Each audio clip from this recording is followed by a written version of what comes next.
Beredar kabar Irjen Teddy Minahasa ditangkap Propam, sosok jenderal polisi terkaya se-Indonesia.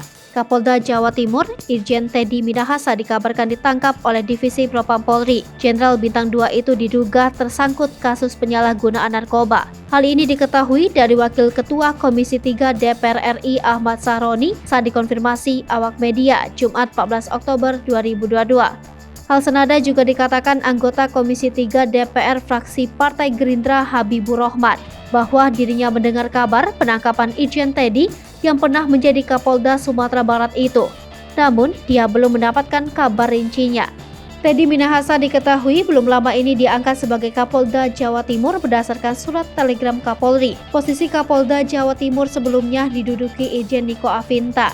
Tercatat Irjen Teddy Minahasa menduduki posisi pertama sebagai Kapolda terkaya. Berdasarkan LHKPN, harta kekayaan Irjen Teddy Minahasa nyaris 30 miliar rupiah.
Hai pemirsa Sri Popo TV, jangan lupa komen, like, dan subscribe, serta tonton terus berita-berita terupdate lainnya ya.